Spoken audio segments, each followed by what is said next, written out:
Celebrating the connection with our pets. This is Animal Radio, featuring your dream team. Veterinarian Dr. Debbie White, dog trainer Alan Cable, groomer Joey Villani, communicator Joy Turner, and here are your hosts, Al Abrams and Judy Francis. Oh, Judy, you have booked a good one today. Looking at this schedule here. Thank you very much. We have a really good shoe. Really big shoe. Yes. It just sounded just exactly like Ed Sullivan there just for a second. I know a lot of people, a lot of kids are out there going, "Who's Ed Sullivan?" Yeah, who's he? Yeah, who's that? Yeah. Today you've booked the entrepreneurs who put together Rent the Chicken. They're renting chickens? They're renting chickens, the whole thing. They've got the coop, the feeds, everything, the whole package. All you got to do is just like put it down in your yard and you've got chickens. Chickens are the new dog, really, these days. I see a lot of people have chickens. I wouldn't go that far. They taste the same. Are the new dog. Yeah. I hear they taste just like dog. Oh. Okay. We're already out of control. On the show today, we're also got, this is really cool. These are a couple of radio jocks from the UK. BBC. They call them radio presenters over there. Isn't that so polite? Radio presenters. That's so politically correct. They wouldn't call us presenters here. No, they wouldn't. They do a dog show over in the across the pond. Across the pond, yes. And they also have a great book, and they will be joining us in just a few minutes. I understand from what you've told me they're a riot laugh factory. These two women, when you get them together, watch out. Okay, well, that's all on the way right here. We're also answering your calls. Dr. Debbie, our veterinarian, answering your veterinarian questions, preferably. No human questions. Every once in a while we'll get, she'll be out in public. People will say, look at my goiter. Is this supposed to be like this? She's strictly veterinarian, but she does deal with a lot of different animals, iguanas, fish, birds, dogs, cats. She lives in Las Vegas, and she practices in Las Vegas, where there are a lot of strange animals. Also on the show, dog trainer Alan Cable. You have a really vexing dog issue. You want to put an end to it. You've asked everybody. Nobody can help you. He can put an end to your problems with your dog. So give him a call right now at 1-866-405-8405. Dogfather Joey Villani. Now, did you win any awards last week? We were talking to you last week. You were supposed to hear. You were nominated for the award. You've been the Susan Lucci. You never win them. I'm still Susan Lucci. I lost to the same person again. So I lost 4 times to this person, 2 times to another person. So what I told them is if I find any deep holes that were near the Hershey Lodge, which I couldn't find, I was going to dump them in the deep hole, but no, unfortunately, I didn't. But you know what? I was going to say it's good to be nominated, but it's not. I want to win, okay, people. So I'm a sore loser. That's all there is to it. I'll give you something to look forward to next year. Nonetheless, if you have a grooming question and you want to ask the guy that was nominated for the big grooming prize, 1-866-405-8405 right now. We'll head to the phones next. And you, young lady, Stacy Cohn, what are you working on?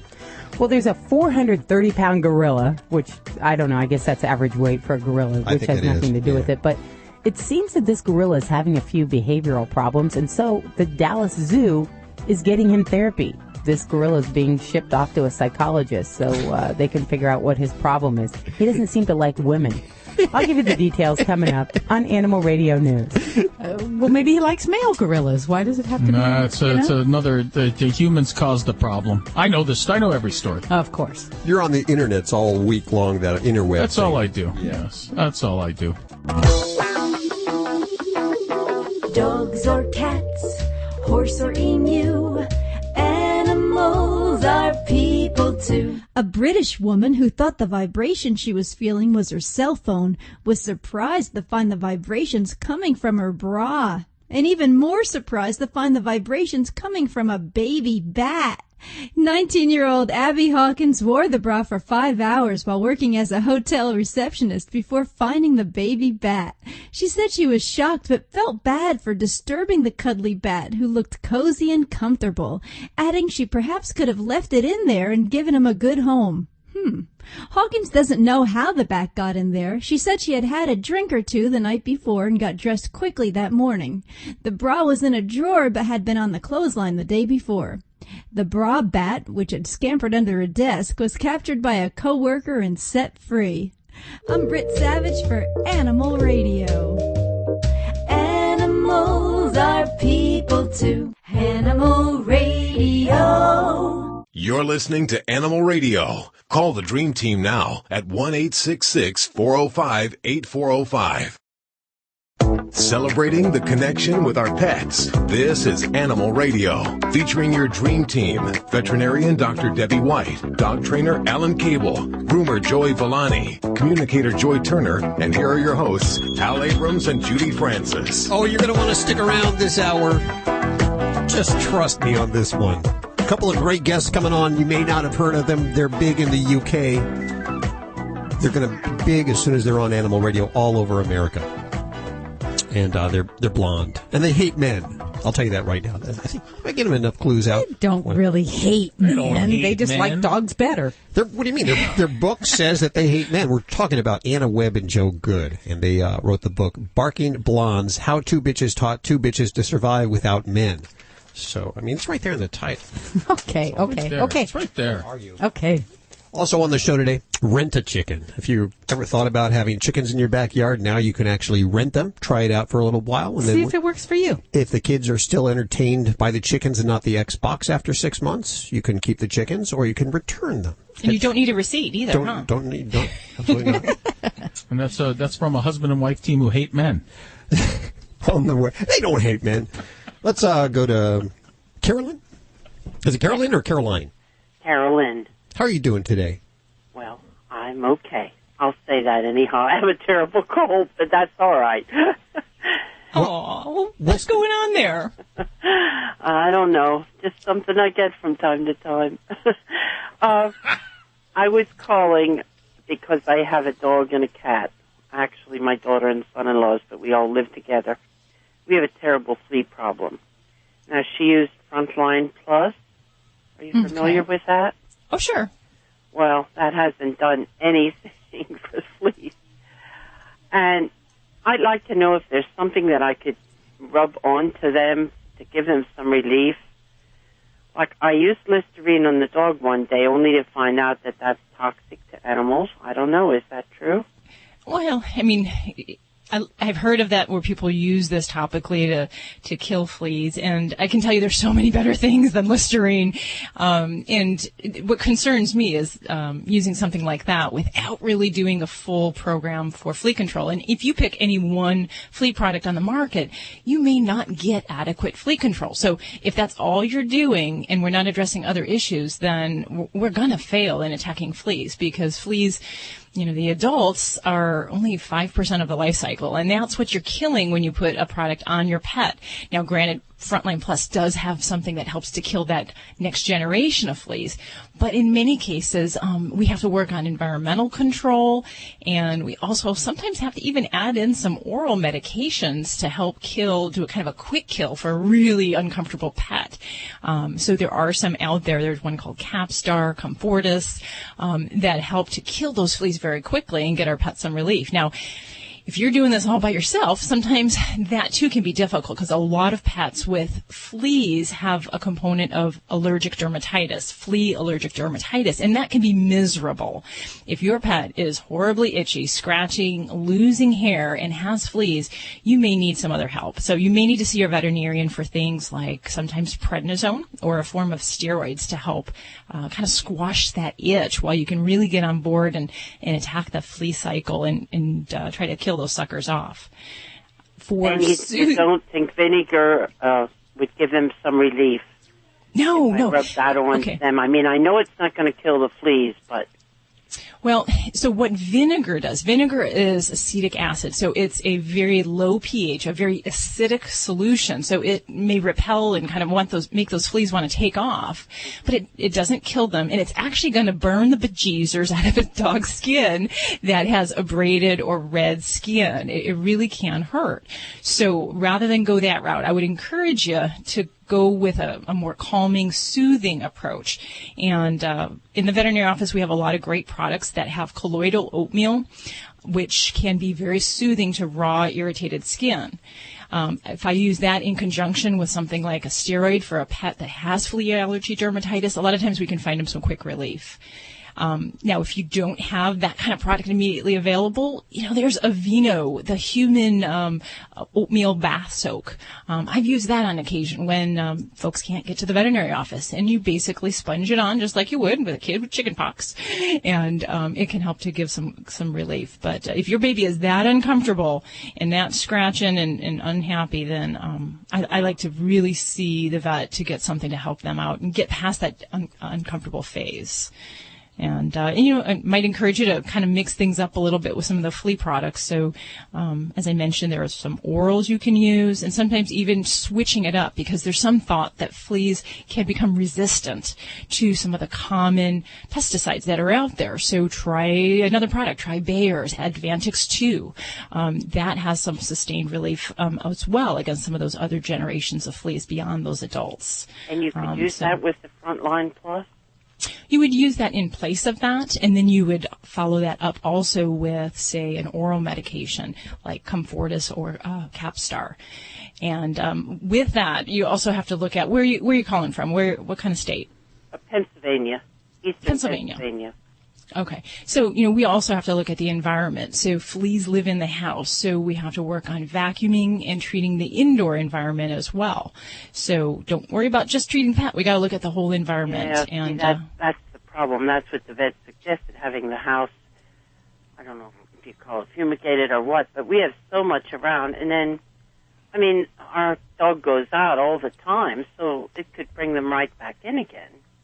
That's why this is a year-round battle, and you really have to try multiple methods. So I definitely would encourage you to get either the professional help with an exterminator or see your vet about getting one of those products that you can use for bombing inside the house to help kind of do a quick kill for what's in the environment. Because it's a battle, man, and even though things are getting cold and we're seeing some pretty chilly weather coming on, we can't, if you've got those fleas indoors, they're going to survive through the winter indoors. So, this is the time to really kind of amp up your flea control. Mm-hmm. Okay. Well, thank you very much. All right. My pleasure. Thanks for the call and good luck. This is Dr. Debbie with Animal Radio. Give us a call at 1-866-405-8405. God, I hate when you get those calls. I start itching immediately. I do. I'm like, do I have fleas? My head starts itching. My arms start itching. I start freaking out.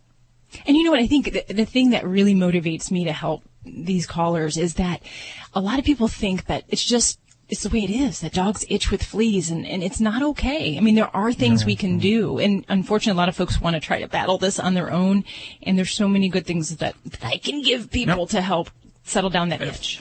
How do you know? How do you know your dog has fleas definitively? When you're checking them out, what do you see? Well, a lot of times you'll see hair loss along the back, the rump. If you kind of push back the fur, you'll see what looks flea dirt, which looks like pepper along the skin, and that's their excrement. That's flea poo. So you'll see that, and sometimes you'll actually see the critters just scurrying about. So that's the most direct way. Yeah, my dog's got he's got a bare patch on his tail. Oh yeah. Pretty bizarre ruling came out of a Connecticut courtroom. They've concluded that horses are a naturally vicious species.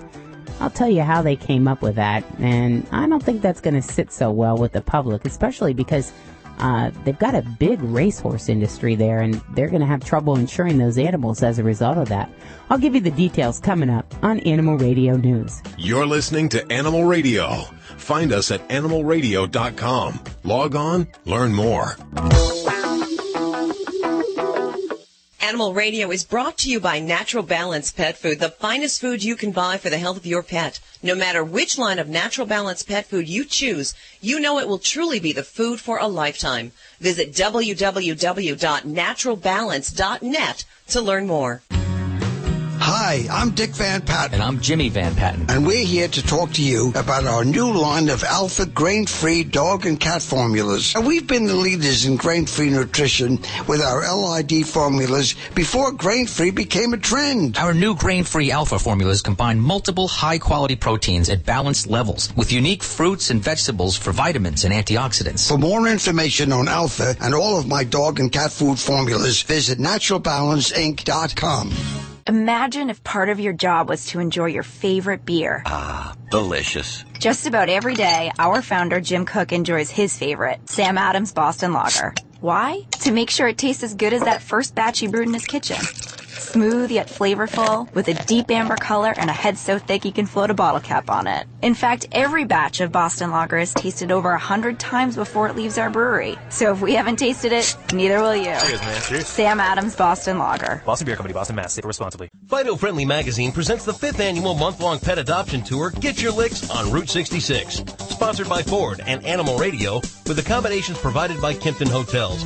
And special thanks to car app sponsor, Stella & Chewy's. And our safety sponsor, TAG, the GPS pet tracker. This life-saving tour travels from LA to Chicago, supporting adoption events. Log on to FidoFriendly.com to find out where the tour stops in a city near you. And join the Get Your Licks on Route 66 Pet Adoption Tour, saving lives one shelter at a time. We've talked about Stella and Chewy's, family of freeze-dried and frozen dinners for dogs. Now we're pleased to share 2 new exotic dinner additions, Simply Venison and Absolutely Rabbit. Both are made with 90% single-source protein and enhanced with organic fruits and vegetables. Each are fortified with vitamins, minerals, and probiotics to be 100% complete and balanced. Stella and Chewy's, the official food of Ladybug, Animal Radio Studio Stunt Dog. Only the good stuff. For more information, go to StellaandChewy's.com. You're listening to Animal Radio. Call the Dream Team now at 1-866-405-8405. I'm in the bathroom. Out in a minute. I've just been texted by Alan Cable. He's in the bathroom. He'll be out in a minute. So we have a caller waiting for him? Yes, we do. Okay. Hey, Sean, how are you doing? Oh, not bad. How about yourself? Doing okay. Alan's in the bathroom, so we're going to let him finish his business, and then we'll put him on the phone with you. This portion of Animal Radio is brought to you by Stella and Chewy's. They now have the intro pack. This is really cool. You can check out all their different variety of flavors, the Chewy's Chicken Dinner, the Simply Venison, the Stella Super Beef, and the Duck Duck Goose Dinner. $4.99 where Stella and Chewy's is sold. And thank you guys for sponsoring Animal Radio. I think he had Chinese last night. I'm just saying. Oh, stop it. I don't know. So we're all just sitting around waiting for Alan to come out of the bathroom. Why does he go to the bathroom before the show? Hey, Alan. Hey there. Yeah, baby. Yeah, what? I have Sean on the phone right here. What's up, Sean? Hey, how's it going? I had a question. I have a pit boxer mix, about 2.5 years old. Actually, I have 3 large dogs. But the boxer we adopted from a gentleman who used to be a truck driver. He passed, and the dog was handed through family and eventually came back to us. But now, I mean, she's a wonderful little dog. She's very obedient and everything. She just wants to just be loved, and she's the sweetest thing in the world, gets along with everything else. But when we leave the house, she starts counter surfing. And the reason why we know she's doing this is because when we come home, she won't greet us at the door, and she goes back into her kennel and punishes herself. It's pretty heartbreaking, and we've talked to our other trainer, and we just don't know what else to do about it. She gets her walks, she gets exercise. All my dogs go on an 1.5-hour walk twice a day. We just don't know what to do about the counter surfing to get her to stop. The only way you know she's counter surfing is because she goes in her kennel. Is there evidence? Yeah, she really likes to get things off of the kitchen counter, or she will go up into the bedroom and take things off the dressers. When you see her do these things, what do you do? We try to, we clean up the evidence, and then we change what she's going to be doing. We take her out of the kennel, we get her out into the yard, and we immediately start with, like, training. But have you caught? But wait a minute. Have you caught her in the act? What do you do when you catch her in the act? We can't catch her in the act. She only does it when we're gone. She doesn't counter surf when we're home. Okay, all right. It's all like right, now, having separation anxiety kind of thing. Okay, Sean, you said a couple of things. Yeah. You said a couple of key things. Okay, first of all, you have a crate, you have a kennel. So the thing is, you're a teacher. You got to look at yourself as a teacher. You're very emotional. You're all emotional. She's a sweet dog. We love her. Now, if you really love your dog, you have to understand that your dog will always be 2 years old in his head. He'll always be 2. He'll never be any older than that. So when you have a 2-year-old human child, you know as well as I do that in order to teach your child right from wrong and what is good and what is not good, you have to actually be there. And when a dog does something wrong, it's a wonderful opportunity to correct a dog and teach a dog the right thing to do. That's why when dogs do bad things, people freak out. But it's actually a good thing when a dog does something bad because it's an opportunity for you, because you're there, to teach your dog, no, that's wrong, and here's what's right. That's the wonderful thing about being there.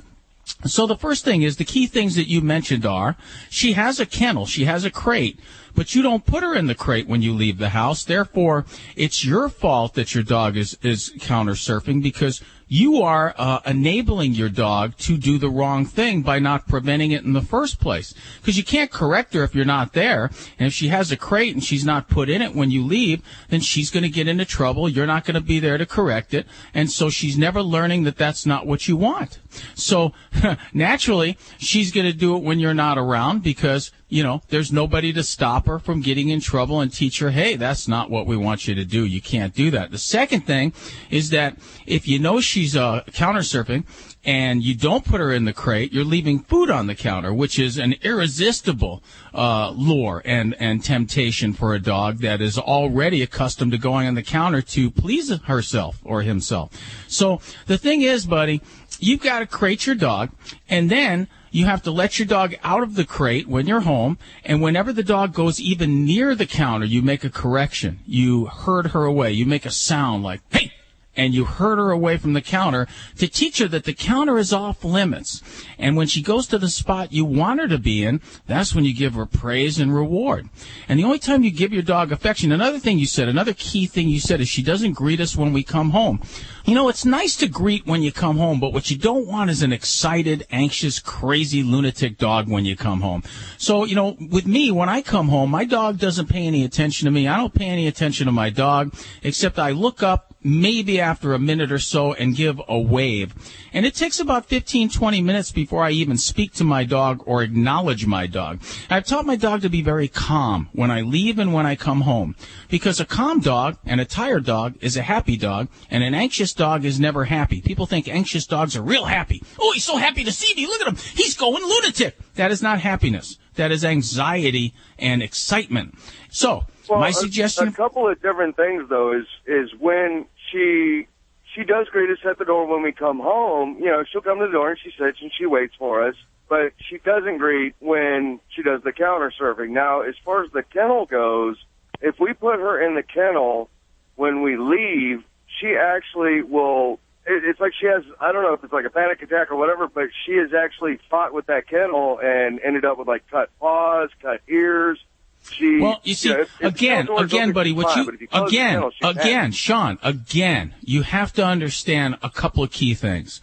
When dogs act like that, it's always because of what the human beings have taught the dog to do without even knowing they've taught the dog to do that. So you, in essence, probably have taught your dog to, I don't want to say not like the kennel, but when your dog acts like that in the kennel, she's learned that you'll immediately let her out. That's what she's learned. So you have to get her accustomed to the kennel again, which again is teaching and is not very difficult. You just have to create positive associations with the crate while you're in the house and take baby steps. So with that, what you would do is you would start feeding her in the crate. You would start putting treats in the crate. You would leave the door open. Whenever you notice her going in the crate, you would say, good dog. And then over a period of time, you will close the door while you're home, while you're in sight, and you'll leave her in there for 10 minutes the first time, maybe 5 times 10 minutes over a week, and then into the second week you'll leave her in there a half hour, and then you'll start disappearing for short periods of time and coming back, and then when you see her calm in the crate, you go, good girl, and you give her a treat. And then you start going outside on Sunday and working around the house while she's in the crate. You leave her in there for an hour, you come back in, and then you give her a treat. So slowly but surely, over time, you get her accustomed to loving the crate, and you do it with positive reinforcement and reward and attention when she's calm in the crate. But it takes time. It's baby steps, and that's the only way to do it, my friend. Does that make sense? Yeah, makes perfect sense. That's the key, buddy. It's all slow, easy, mellow teaching. Without words, though. It's all what you do. Try to notice what the triggers are for your dog. Your dog will watch you, and she'll know when you're leaving the house, not because she's really smart, but because every time you leave the house, you pick your keys up. Or every time you leave the house, you put your coat on. Or every time you leave the house, you turn the TV off. When we put our shoes on, we can watch her elevate. So let me ask you a quick question. You know that about your dog. You know that's a trigger. How can you eliminate that trigger? Let's put 2 and 2 together, you and me together. Well, one of the things we have been doing is that we put our shoes around. Wait, Sean, we're men here. Let's not tell stories. I asked you a question. Let's focus on the question. How can we eliminate the trigger of you putting your shoes on and your dog getting agitated and excited? How can we eliminate that trigger? Leave my shoes on in the house? Exactly. Put your shoes on when you're not going anywhere. Start putting your shoes on and don't go anywhere. And your dog is going to quickly realize that that means nothing. There you go, buddy. You did it. Hey, Sean, you did that. You should be proud of you, Sean. I just worry about the dog's anxiety because we don't know what she went through. Sean, I am listening to you, but your worry is what's getting in the way, and it makes me think that you really don't want to fix the problem. When I deal with people every day, and when they start saying, well, I'm worried about this, it tells me that, yeah, they like to talk about the dog's behavior. They like to tell you about it, but they really don't want to change it. Deep down inside, they're okay with it. Now, are you one of those people? Or if you really want to change it, then you got to start being a teacher, and you got to stop worrying. I'll let you go, but just check yourself before you wreck yourself, Sean. Before you act, think.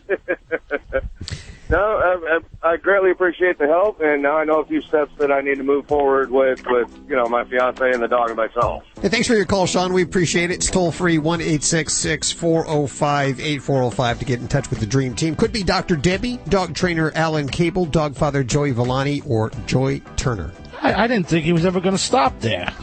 Well, see, that's the thing. I mean, people will tell you they don't want to answer the question. It's like, you got to put them on a witness stand. Well, we go for walks in the park, and they don't answer the question, and then they take you off on tangents. Hal, I wasn't talking about the guy. I was talking about Alan. Yeah, me too. I was thinking the exact same thing. Come on, how long was the show? 2 hours? We're almost done. Why don't you guys interrupt me? I mean, look at. I mean, I'm trying to help the guy. How many times did I cut him off before he could tell his stories? I mean, I'm just trying to pin him down, trying to help him out. You guys are. Hey, can I have a treat? Am I being good? Give him a treat, Judy. Will you give him a treat? Hey, this is Guy Fieri. Now, when your recipe calls for red peppers, chili powder, garlic, and onions, you got the start of some awesome chili and maybe some heartburn. If that's the case, roll out the Rolaids Liquid. Don't let heartburn keep you from enjoying the things you love. New Rolaids Liquid gets you back in the action fast, even when your worst heartburn symptoms flare up. Rolaids Liquid dual-active formula coats and soothes for rapid relief. New Rolaids Liquid in your choice of mint or cherry. Use as directed. Rolaids? Now that's how you spell relief. What dog food is specifically designed to reduce the risk of cancer, settle digestive upsets, reduce scratching and shedding? Canine Caviar. What dog food reduces red tear stains and hot spots? Canine Caviar. What dog food has probiotics that reduce the chance of soft stools and have a higher calorie count for better nutrient absorption? Canine Caviar. So what are you feeding your dog? If you didn't answer Canine Caviar, visit caninecaviar.com today and get your pet started on a longer, healthier life. Don't complain about your cable bill going up and up and up. Do something about it. Grab a pencil and jot down this special number, 1-855-645-MY-TV. The more cable TV rates go up, the better digital satellite TV looks. Say goodbye to the cable guy and get more of your favorite channels in 100% digital quality for less money. Call 1-855-645-MY-TV. Sign up for packages starting as low as $19.99, and there's no equipment to buy. You get free HD TV upgrade, a free DVR upgrade, and free professional installation. You control what you watch when you watch it. Record your favorite shows, pause and rewind live TV, even skip the commercials. Watch local channels too. At just $19.99, what are you waiting for? Pull out your major credit or debit card. Call 1-855-645-MY-TV. 1-855-645-MY-TV. Say goodbye to the cable guy. Cut costs and get more. 1-855-645-MY-TV. 1-855-645-MY-TV. This is an Animal Radio News Update brought to you by Drs. Foster and Smith Pet Supplies, with thousands of quality products at low prices every day, so you save on every order. Visit fosterandsmith.com. I'm Stacy Cohen for Animal Radio. Well, you know I'm a animal lover. I've got 3 dogs, 2 horses. But this is a little crazy. I think this is far-fetched. A wildlife park in the UK has started banning animal print clothing because zookeepers noticed the fashion choice was starting to confuse the animals. According to the Mirror, the Chessington World of Adventures Resort introduced this zero-tolerance policy, and they've even brought in animal print bouncers to make sure that people don't get in if they're wearing anything patterned like a zebra pattern, giraffe, leopards, tigers, or any other wild animal. No fake fur allowed. Can you imagine what would happen? Officials say they discovered some of the animals were either trying to communicate with people, and that's when anybody had an animal print on, or they would run away from them in fear. They added the new rule is especially important now that they've introduced a ride that brings guests on and off road safari adventures. What happened to the sense of smell? Animals are usually attracted to smell. Well, maybe a few people don't take a shower. Who knows? Mr. Ed would have a lot to say on this matter. A horse called Scuppy bit a kid in the face, and a Connecticut court has concluded that horses are a naturally vicious species, and therefore Scuppy's owners should have restrained the horse, who had never bitten anybody before, to prevent the injury. Well, horse owners and equine enthusiasts are asking the state Supreme Court to overturn that decision. Classifying horses as vicious would make owning the animals uninsurable, and it would jeopardize the state's profitable horse industry. You know what? Horses are so far from vicious. They're scared of even a fly. I know my horse is scared of, like, cats. As soon as it sees this cat, she jumps sideways 500 feet. And it scares me. But they're probably going to overturn that, I think. Some new regulations will allow New York animal lovers to spend eternity with their pets. The Daily News reports that officials have finalized some rules that will allow pet cemeteries to accept the cremated remains of humans. The cemeteries can now bury pet owners' ashes as long as they don't charge a fee for it and don't advertise human burial services. New York's Division of Cemeteries put a halt to human burials at pet cemeteries in 2011 after a story about the practice. It later relaxed the ban on a limited basis and began working on some permanent rules. A New Jersey man's out a couple $100 after pleading guilty to feeding a few cats. According to the Burlington County Times, Harry Heck was accused of leaving cat food on private properties belonging to local city officials to attract some of the feral cats that he and other Burlington residents called a public nuisance. Heck says he was trying to show the officials what the neighborhood is going through and urged them to do something about the cats. But a judge called Heck's actions disgraceful and despicable. Heck pleaded guilty to littering, and he was slapped with a $250 fine, as well as some court fees. I'm Stacey Cohen. Get more animal breaking news at animalradio.com. This has been an Animal Radio News Update brought to you by Drs. Foster and Smith Pet Supplies. Visit fosterandsmith.com for pet supplies selected by veterinarians with 100% satisfaction guaranteed. Doctors Foster and Smith, your trusted source for quality, affordable pet supplies. Veterinarian owned with veterinary expertise behind every product. Doctors Foster and Smith has thousands of name brand pet products, including pet medications, all with a 100% satisfaction guarantee. Low prices every day so you save on every order with free shipping on orders $49 or more. Fast service delivered right to your door. Shop online at fosterandsmith.com because your pet's health and happiness come first. What dog food is specifically designed to reduce the risk of cancer, settle digestive upsets, reduce scratching and shedding? Canine Caviar. What dog food reduces red tear stains and hot spots? Canine Caviar. What dog food has probiotics that reduce the chance of soft stools and have a higher calorie count for better nutrient absorption? Canine Caviar. So what are you feeding your dog? If you didn't answer Canine Caviar, visit caninecaviar.com today and get your pet started on a longer, healthier life. This is a referral service. Calls will be routed to an independent referral insurance agency.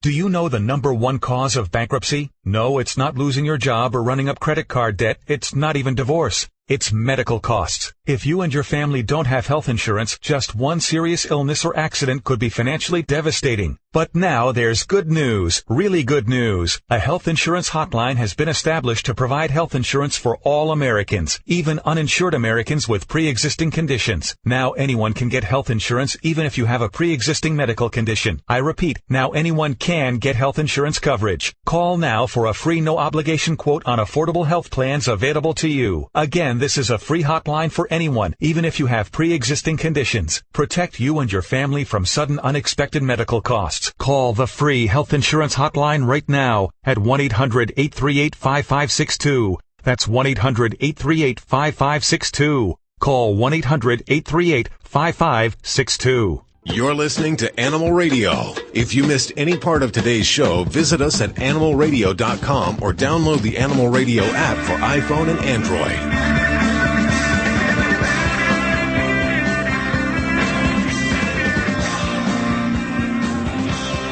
It's Animal Radio.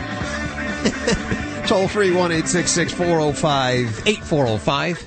That's your easiest way to ask your questions. The second easiest way, download the Animal Radio app for iPhone and Android and ask right from the application questions for Dr. Debbie, dog trainer Alan Cable, Dogfather Joey Villani, or animal communicator Joy Turner. Coming up next hour, a couple of blondes that are, well, that's the name of the book. You know, blondes used to be a derogatory term. Mm-hmm. Yeah, watch it, buddy. Really? Well, that's what they're calling themselves. That these guys are real smart. They call themselves barking blondes. They actually call themselves two bitches. Yes, they do. How two bitches taught two bitches to survive without men. And they'll be on in just a few minutes right here on Animal Radio from across the pond. Where are we calling? Is it London? We're calling them in London, yes. Okay, can't wait for that. That's Hello. Hello. I'm Sir Jeffrey Pippin Smythe. Huh? It's Sir Jeffrey Pippin Smythe with Tea Talk. I was mentioning earlier that the chicken is the new dog. And I got a lot of controversy about that, but I see a lot of people around here, at least in this neighborhood, and we're in city, they're putting chicken farms, or chickens in their backyard. Uh-huh. Mostly for the eggs. Well, why else? Oh. And so it seems... some people just love chickens. I have clients that have chickens. They enjoy Just them. The pets, variety. Huh? Yeah, they're actually very engaging social creatures. So they're not noisy? Not too noisy? Are they too noisy? It's the roosters. It's the roosters. Oh. I mean, I think the sound of a chicken is just really soothing. I like that I'm a sound. neighbor with a pig and a rooster. So I always get upset when I'm not on the cutting edge of these ideas. Like, I wish I had thought of these ideas. Like Phil Thompkins and his wife, Jenn, rentthechicken.com is their website, and they rent chickens, and we have them on the show. Hi, guys. How you doing? Hi there. Hello. So where are we calling you? Where do you live? Pennsylvania? Yeah, we're just north of Pittsburgh, a small town called Freeport, Pennsylvania. Okay, and you guys rent chicken? Is it? Do you rent the chickens by the hour? What is it for laying eggs? How does this whole thing work? Sure. The way it works is you come to us and you say, "Hey, I'd like some chickens," and we provide a coop. We provide 2 hens that are already laying eggs, all the feed that you need during the rental period, as well as a water dish, a food dish. We drop it off there at your house. We give you an introduction to the chickens so that you know what to do and know what to expect. And after a 6-month period throughout the summer, you decide if you want to either keep the chickens or return them to us and then have them for the next summer as well. Well, I got to ask, how's business going? Well, we just started with a soft opening this June, and everybody absolutely loved it. Now, how far do you rent them out? Is it just in your area? Do you rent them out all over the state, the country? That's an excellent question. We prefer to rent within 50 miles of Freeport, PA, which that includes the surrounding counties around us, including Pittsburgh. So the people that are renting chickens, are they doing it for the eggs mostly? Mainly for the eggs, and also for the experience, of course. They want to try to bring their farm, if you will, a little closer to their table, and they want to determine if it's something that they want to do, whether to continue renting or raise their own chickens in the future. And I love that idea because, I think a lot of times people get into an animal, whatever it be, a dog, cat, bird, and they don't know what they're getting, and they don't know what to really expect as far as their needs. So this gives them an out if it really isn't what they want. If the renter decides to chicken out, they don't have to be committed to having those chickens. Yeah. Now, what kind of chickens? Aren't there many varieties of chickens? Do you get to pick a type of chicken, or do you only rent one type? Well, we have several different types of chickens, and like you said, there are a lot of varieties. There's dozens and dozens. So we try to choose some of the more egg-producing chickens, like either the White Rocks or the Rhode Island Whites or Rhode Island Reds. Well, I understand the eggs that come from a rented chicken have less cholesterol and less saturated fats. That's exactly right. So they also have more omega-3 fatty acids in addition to having less cholesterol and less saturated fat. Than the ones you'd find in the store. That's really any backyard chicken. Any home-raised chicken, you get that from the various feeds that you use. And this next year we're going to be going 100% organic. Oh, that's good. Wow. Do you have to teach a chicken to lay eggs, or does it innately know that it needs to lay eggs? Well, the hens know, but the roosters get a little confused. The hens will start laying after about 16 to 24 weeks from when they are hatched. So there's quite a time period from getting small pullets or teeth from the store or even delivered from many websites. There's a wait time before they actually start laying eggs. But yes, they do know exactly where to put those eggs. Yeah. Because a chicken wants to go find a spot that's safe for them when they lay an egg. Sure. So I'm the dumb one on the show, and you'll find out why in just a second. I assume you have to rent a rooster with the chickens. Does that... Actually, we just rent out 2 egg-laying hens. A rooster is only needed if whoever owns the chickens anticipates wanting to raise small chickens. Okay, I guess I need to go back to biology classes. Yeah. You want more So, Hal, do you chickens, you get get a it? rooster. No, I don't get it. Okay, so women don't have to have a baby every month to have a period. No, Their no, egg no. goes through a maturation, and so Okay. that's the same thing the chickens are going through. Oh, okay. Okay, thank you so much. I'm sure I'm not the only one.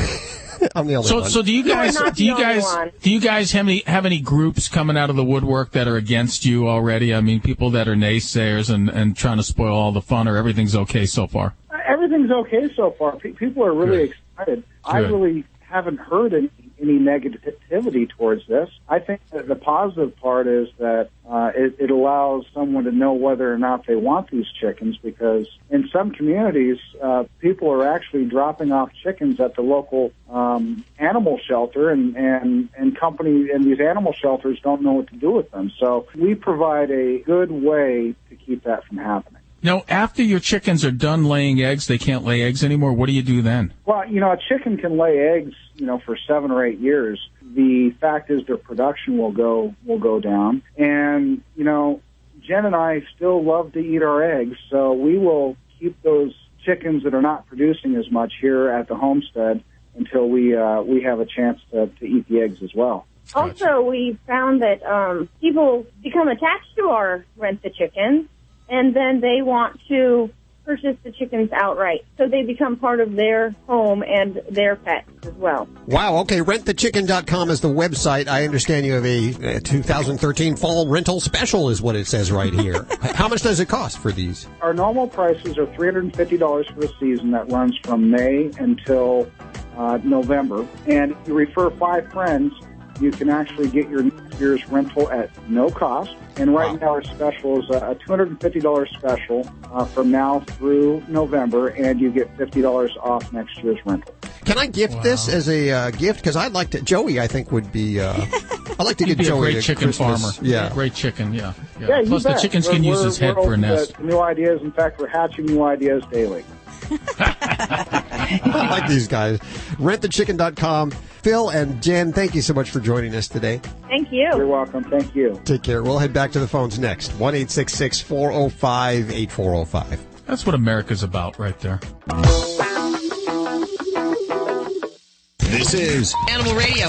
The thing that really motivates me to help these callers is that a lot of people think that it's the way it is, that dogs itch with fleas, and it's not okay. I mean, there are things we can do, and unfortunately, a lot of folks want to try to battle this on their own, and there's so many good things that I can give people to help settle down that itch. How do you know? I mean, how do you know your dog has fleas definitively? I mean, when you're checking them out, what do you see? Well, a lot of times you'll see hair loss along the back, the rump. If you kind of push back the fur, you'll see flea dirt, which looks like pepper along the skin, and that's their excrement. That's flea poo. So you'll see that, and sometimes you'll actually see the critters just scurrying about. I gotta get rid of them. I've never seen them though. I've never seen the black stuff either. You're going to get rid of the dog just because it has fleas? No, I'm going to get rid of the fleas, man. Oh. I got to get rid of the flea. What do you mean get rid of the dog? What are you talking about? You just said I'm I'm going to get rid of him. Are you a lunatic? He said that. You're He a said that in lunatic. such a That's what you are. weird way. Hey, Dr. Debbie. If a flea was to be on a person, where does it like to go on people? Well, I mean, they'll go anywhere. They certainly will prefer a dog because they've got, nice furry skin.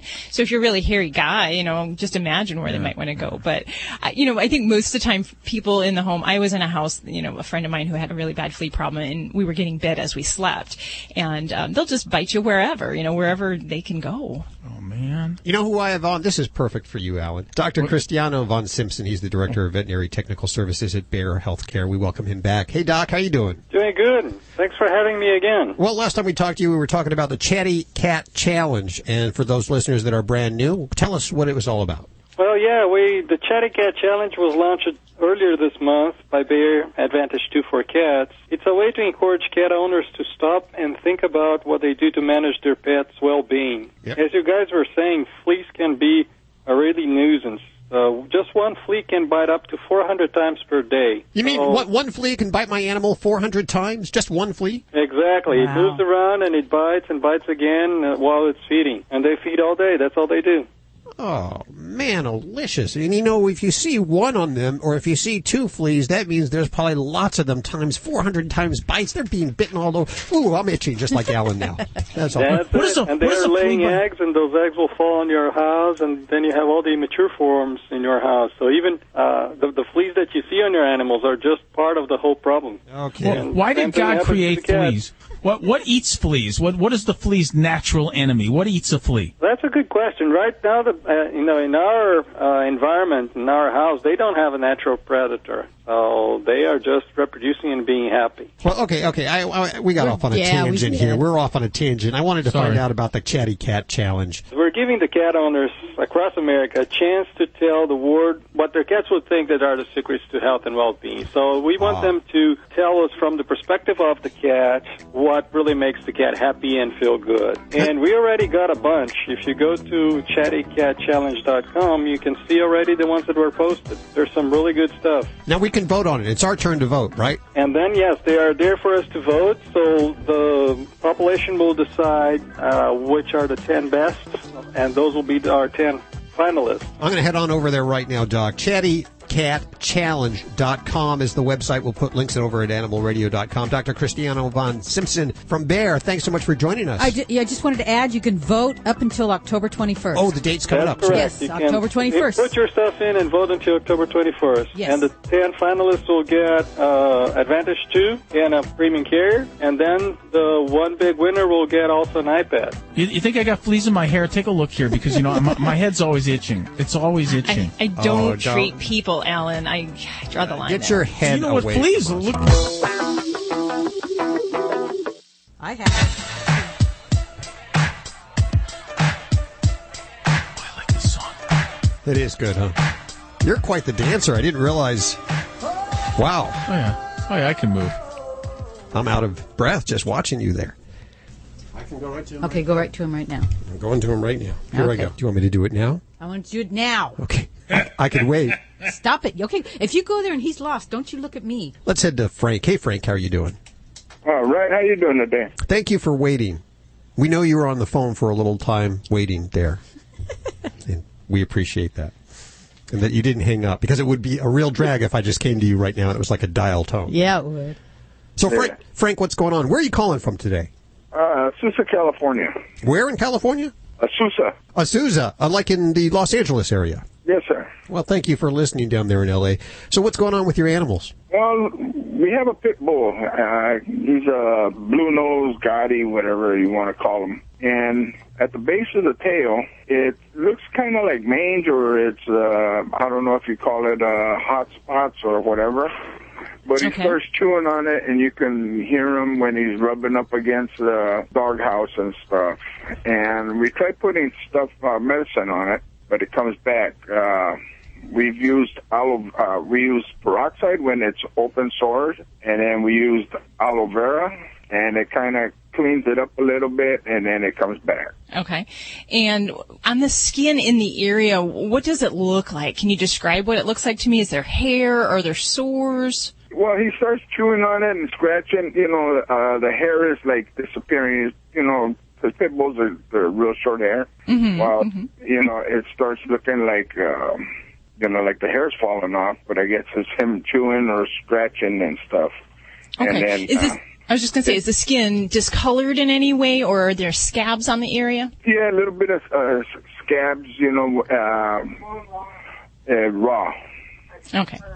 All right. Well, I'm going to tell you that for a dog to have an itchy spot at the tail base area, the two big things that come to mind are going to be parasites, and it's going to be allergies as the second thing. Those two things would be what I really focus my efforts on. So even if you're doing really good vigilant flea control, fleas are one of the number one things that we can see a dog focused on the tail base area. So for me, that's something I will attack with a lot of different methods. Now, there's also some microscopic parasites or mites, specifically the scabies mite, which can be very itchy and do like that particular area on the body. So there's some things that we can do, and certainly if you see your vet, they can do some skin tests and evaluate your pet for that. For me, if I have a pet that I'm suspicious of one or two of those things, I'll often, even if I don't get the benefit of tests, I'll try some things that might make the pet better and are geared towards treating those two conditions. And one would be that I would use a topical flea product along with an oral flea medication, and that's a way to kill those fleas effectively for the various different life cycles.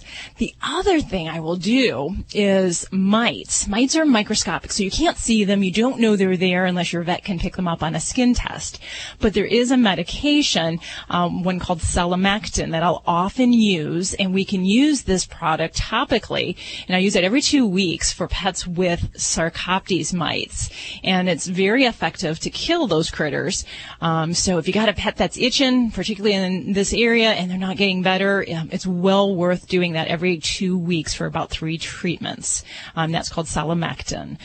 So that would be something I would certainly recommend to see your veterinarian about, because that can definitely make a big difference. So if we're dealing with more like an allergy in that area, we're looking at anything in the environment, anything that's pollens in the yard, in your neighbor's yard, foods that your dog eats can cause allergic responses in the dog's skin. So that's another whole kind of topic of conversation, how we can relieve a pet with that. But often I'll use some antihistamines that have a component that help with some anxiety that kind of comes along with the itch. So say a pet with really bad flea allergy, dermatitis, or really bad allergies is scratching, chewing themselves, and they're miserable. So there's actually antihistamines and medicines that are actually an antidepressant combination, and that these can be very helpful to kind of squash that itch and make the pet feel more relaxed and comfortable. Amitriptyline is one of those. The other one, which I do have some good use with, is doxepin. And these are medicines that, if you've ever heard of dogs with lick granulomas or hot spots, they kind of obsessively lick at an area. These kind of medications can help them with the itch and also kind of with that obsessive kind of, I feel like I gotta itch kind of thing. So that might be another direction that we can go for your baby. And certainly I don't want him to be rubbing it on the doghouse. We gotta do something to get this kid some relief there. So I like the idea of aloe vera topical. It's a nice soothing thing, very natural. I'm not opposed to that, but I do think we need to get into the nitty-gritty and look at some of these parasites and get your baby to stop itching there. Now, I wanted to ask, is your dog neutered or is he intact? He's got him. He's got him. Yeah. Okay. We keep him in the yard, and he's real friendly. In fact, we have a Chiweenie, and he's meaner than the pit bull. Yeah. Well, just the reason I mention that is because an unneutered male dog often has an area of hair loss at the base of their tail, and it's called stud tail, and it's hormonally driven. Wow. But dogs that have this don't usually have the itchies and scratchies associated with that, but they can have the area of hair loss. So it is possible that there could be something else that's causing the itching, and that your dog has stud tail, which is just a natural thing for a dog that's not neutered. So it might be well worth going to see the vet just to have a good skin exam. And if you can put your guy up by the radio, I'll try my best to get an impression of what's going on. Hey, Frank, thanks for your call. Good luck with that. I think I have stud tail myself. Someone check this. Stud tail, right? Yeah, it's weird. I've never heard about that. Thanks for your call. Hopefully that'll work out for you. You know what, Dr. Debbie, you're like Taco Bell. Taco Bell? Well, yeah, because, Taco Bell has 5 different ingredients, but they have dozens of different menu items. You get pretty much the same calls And just different people asking them. We'll get questions about fleas. We'll get questions about allergies, something your dog ate. What else? What are the common top 5? Nutrition is always a really big thing. But, I look forward to those kind of wacky, weird ones that come out of nowhere. Yep. Like the caller that I often get, sometimes at the clinic where someone will call. What about the bird? The birds, yeah. But, I get calls like, my dogs are stuck together. Yep. The male is bred the female and they're stuck together. Those are kind of fun calls. I don't mind some really wacky things out there. You see it all. You do it all. You're listening to Animal Radio. Find us at animalradio.com. Log on, learn more. Hey, this is Sean Hayes on Animal Radio. Remember to spay and neuter your pets.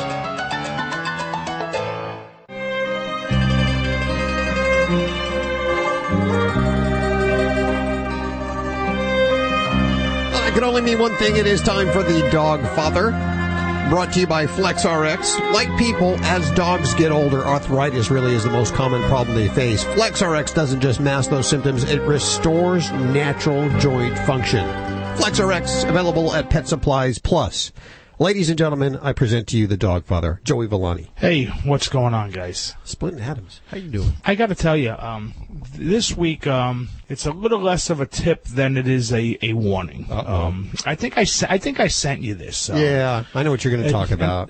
And I actually posted it on my Facebook. Somebody sent it to me, and it was a kitten. Now, a lot of times when you use these topical flea and tick preventatives, the ones that you just get in a regular department store that really have no veterinary studies behind them, or not endorsed by veterinarians, aren't always the safest thing. And it was a video that somebody sent of a kitten that somebody had used it on, and the kitten went into some kind of neurological breakdown. A seizure. Where it was, but it was biting itself. It was crying nonstop. Now, I talk about it all the time, and I know people, I always say that I'm not the biggest fan in the world. I'm not going to discredit it because, you know what, I don't have the medical study behind me. But to me, it doesn't take a rocket scientist to know that if you're going to put some sort of pesticide on your skin, whether it be you or your pet, that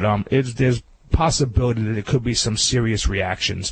And my warning to everyone out there is this. Listen, fleas and ticks are a big problem in our society. Okay, it's something that we have to deal with, unfortunately, but it's something that, that we try to prevent.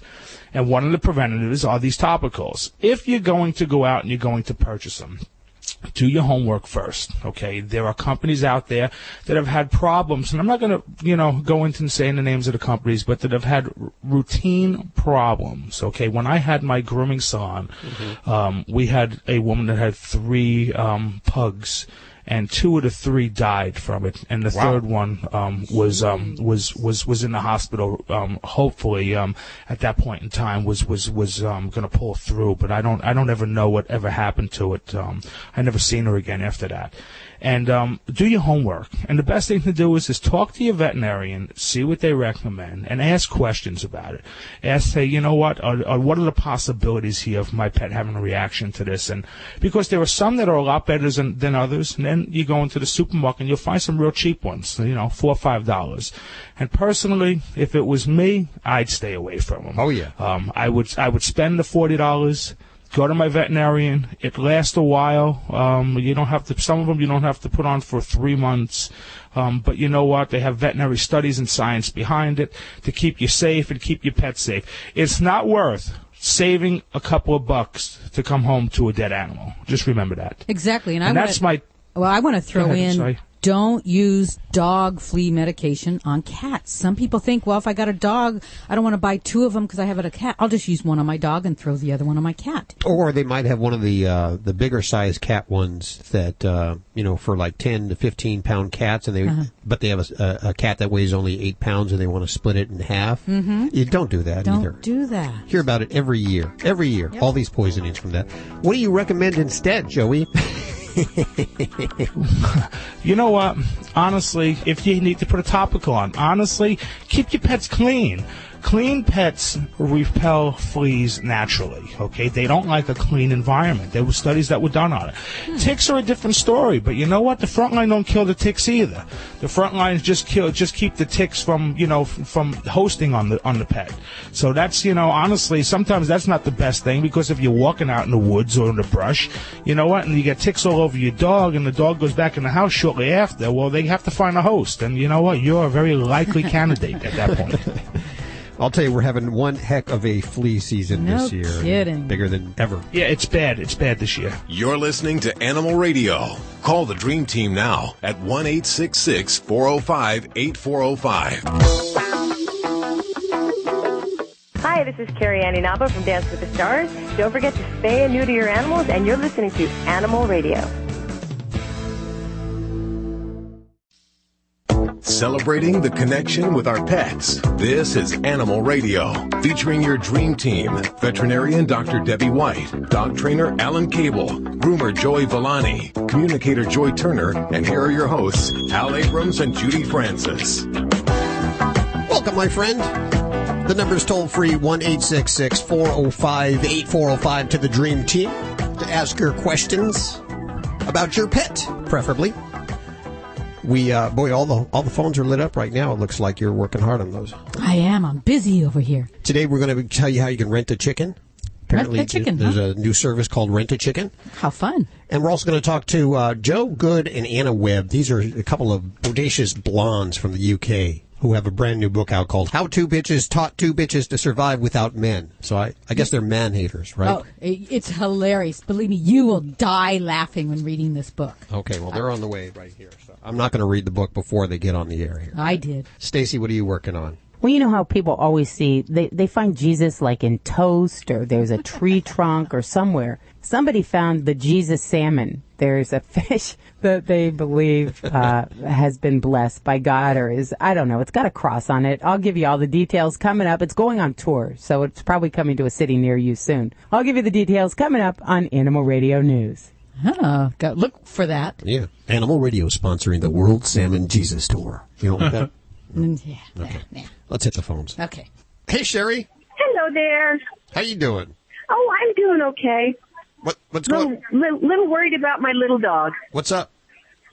Well, I've got a little Yorkshire Terrier. We've had her since she was a pup, and she was very playful, very run around, wasn't frightened of pretty much anything. I got her fixed after she was about 6 months old, and it seemed to change. I wouldn't say because of getting her fixed as far as the hormones were concerned, but it seemed to change the moment I picked her up. She's now frightened. She shivers all the time, and she is now 3.5. So this has been going on for quite a few years, and it's just gotten to the point now where it's worse. She's frightened of every single noise. She now hides under the bed. She's just scared of everything, and she's just not having the quality of life I want her to have anymore. Good for you, Sherry, that you care so much, sweetie. And, I'm so glad you called. First of all, when your dog gets afraid, you probably feel really sorry for her, don't you? Oh, immediately. Immediately. So the first thing you have to do, Sherry, is you have to work on yourself. And it all starts with you. That's my new expression. It all starts with you. And what I mean by that is when dogs sense that you're afraid, it makes them more afraid because they think they have something to actually be afraid of. So you're going to have to gather up your strength and confidence. You're going to have to help your dog face his fear. You do it with consistency, but also gradually. So if your dog, let's say, is afraid of any noise, what you want to do is figure out what noises your dog isn't afraid of, okay?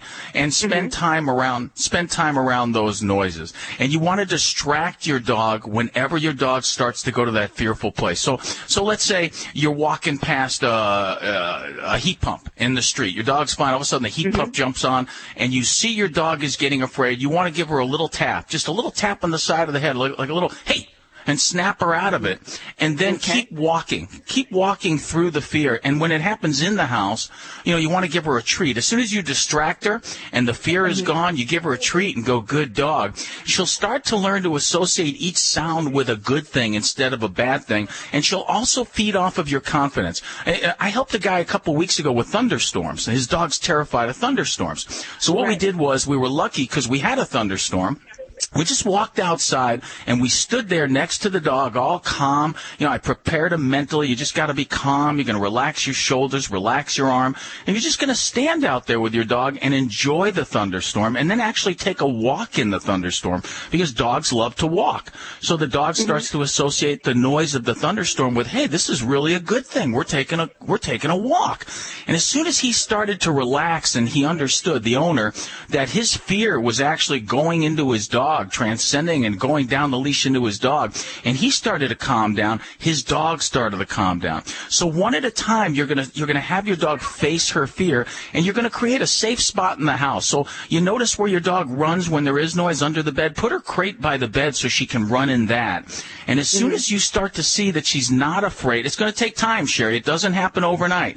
You've got to be calm. You've got to help your dog face her fear and move her through it. So an example would be, if your dog is afraid of an air conditioner that's in your neighborhood, you're actually going to walk past that thing every day, and you're going to start to walk closer to it over time as she starts to lose the fear, until you're right next to it. And she's just sitting there, and you're going to give her a treat. So in that way, over time, she's going to lose her fear, but you got to stop feeling sorry for her. You've got to stop doing that. You can't pick her up when she's afraid. Don't pick. Stop holding her in the car and make her stay in her crate. Absolutely. Holding her every time a human. And this is so good that you brought that up, because when a human being picks a dog up or holds a dog when they're afraid, what does it do? It reinforces the fear. It tells the dog, yeah, you should be afraid, and yeah, I'm going to comfort you. I'm afraid too. That's what you're doing. And that's exactly what you've got to do. Yeah, you've got to change your energy. You've got to be calm, confident, assertive, and unafraid, and just ignore her fear. And as soon as she calms down, that's when you reward her. So let's say you're driving in the car, she's whimpering, you're paying no attention. Maybe the third, fourth time, she's in that crate, and she's like being calm and quiet. You go, good girl, and you give her a treat. Good dog. You reward her when she's calm, you pay no attention to her when she's afraid, and then you expose her to the fears gradually over time, slowly, but you put yourself in a confident frame of mind first before you do it, and always reward the calm behavior and ignore the afraid, scared behavior, but be a rock. Be calm and confident, stand next to her, show her there's nothing to be afraid of, Cher. Okay, I'll do that. Thank you. Hey, thanks for your call, You're Sherry. so welcome. I love listeners like that, Alan. I don't know about you, but they ask good. She's a smart, sweet lady. Well, you know what? All of our listeners are fantastic, and they all want to help. The biggest problem is it all starts with you and people understanding that dogs don't have human emotions. And when we try to give human emotions to dogs, we get into all kinds of trouble. People should have to take a test to be a pet owner. You know what I'm saying? And be able to understand all of this, and it would make it better for everybody if they were able to. I know there's no book on parenting, but it seems like parenting is sometimes easier. There's so many books on dog behavior that before anybody listening, before you go out and get a dog, before you go out and get a puppy, put a lot of thought into it. It's not like buying a steak or a cup of coffee or a sweater. You're bringing home a living thing. So you want to learn, okay, what kind of energy do I want from my dog? Do I want a playful, crazy dog, manic dog? Do I want a calm dog? Do I want a big dog or a small dog? Do I want a worker dog or a dog who's, bred just to lay around a lot? So you got to put a lot of thought into that. Do I want a dog that loves people, or do I want a dog who's aloof like a chow? And so dog behavior, there's so much information on the internet that will teach you how dogs look at the world. And when you learn that, when you start to see that and ingest that stuff and stop humanizing your dog, you're going to be a great dog owner. It doesn't mean you can't give a dog affection. It just means dogs see affection differently than people do. Affection for a dog, you know what affection for a dog is? You're taking your dog for a walk on the leash, he's behaving, he's being good, and then you let him off the leash. That's affection. I've noticed about dog behavior books is there's a lot of contradictions. Depending on who wrote them, and they can be confusing. Now, honestly, I mean, your methodology is I agree with 100%, because to me it's common sense. Sometimes I've read things that. I'll tell you, if you want to learn dog behavior, just find a mother with its puppies and watch. That's where all my stuff comes from. Yep. That's great stuff. This is Animal Radio. Hi, it's Lisa Laporta from HGTV's Design to Sell for Animal Radio. Please spay and neuter your pet. For dogs, like people, arthritis is the most common health problem, and joints are stressed even more with increased activity in summer. FlexRx is a new way to safely and effectively treat canine joint health problems.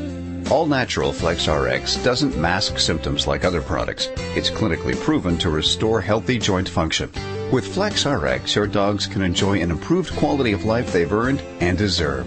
FlexRx is available at Pet Supplies Plus or visit ProlabsPets.com. Don't complain about your cable bill going up and up and up. Do something about it. Grab a pencil and jot down this special number, 1-855-645-MyTV. The more cable TV rates go up, the better digital satellite TV looks. Say goodbye to the cable guy and get more of your favorite channels in 100% digital quality for less money. Call 1-855-645-MyTV. Sign up for packages starting as low as $19.99, and there's no equipment to buy. You get free HD TV upgrade, a free DVR upgrade, and free professional installation. You control what you watch when you watch it. Record your favorite shows. Pause and rewind live TV. Even skip the commercials. Watch local channels too. At just $19.99, what are you waiting for? Pull out your major credit or debit card. Call 1-855-645-MyTV. 1-855-645-MyTV. Say goodbye to the cable guy. Cut costs and get more. 1-855-645-MyTV. 1-855-645-MyTV.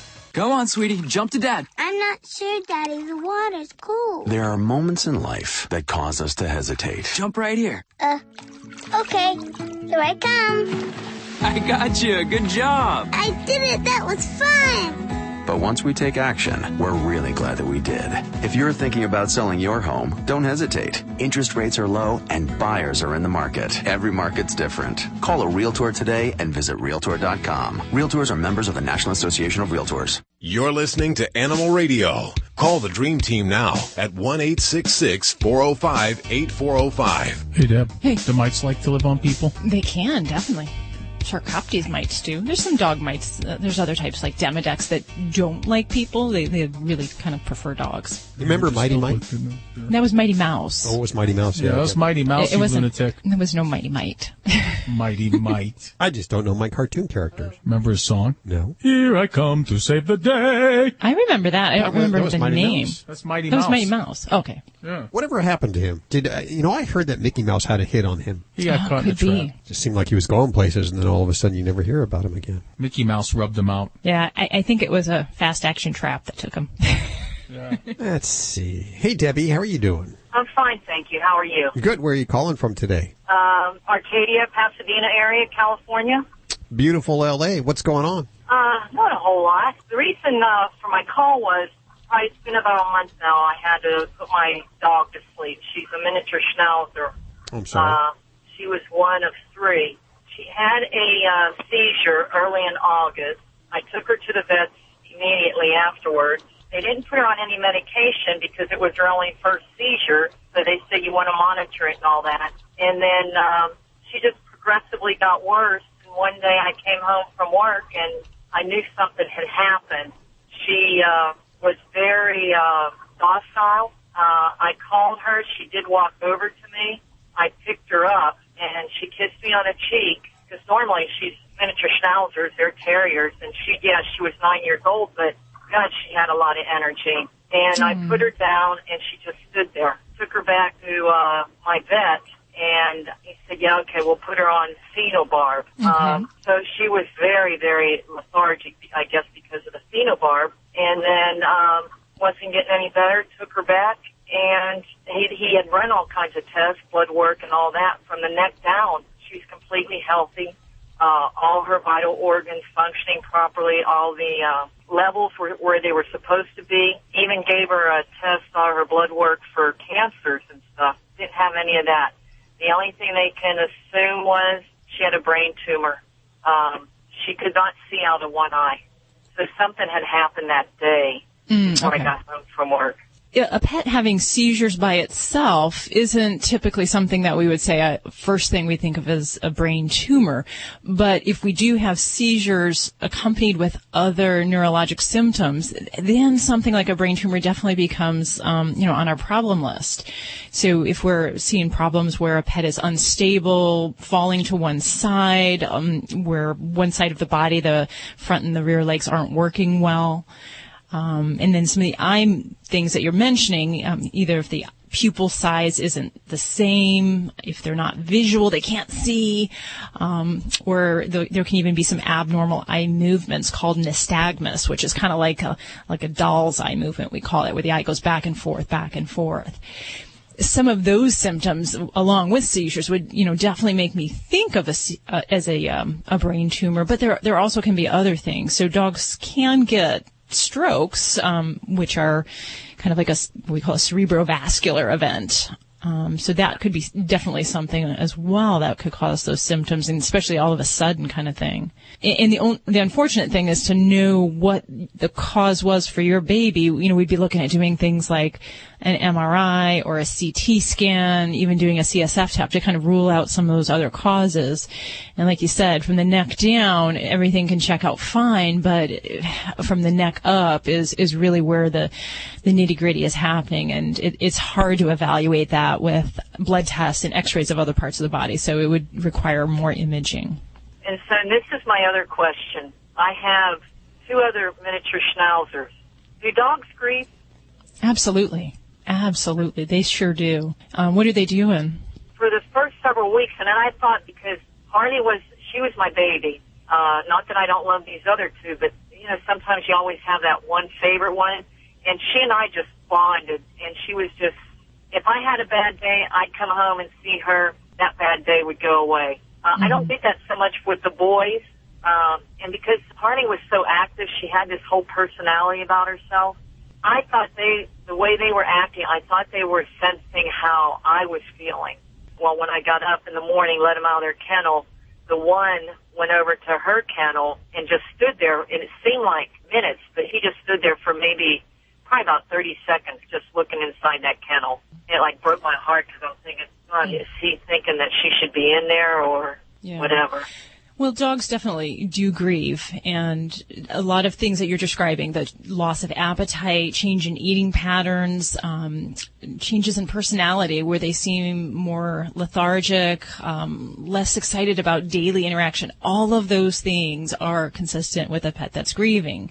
So many dogs, it could take weeks. I've had a couple dogs that's taken a month or more for them to kind of work through these things. And the important things, I think, for you are to maintain consistent schedules with these guys and kind of repeat some of these patterns, but realizing that social structure is going to change in the home.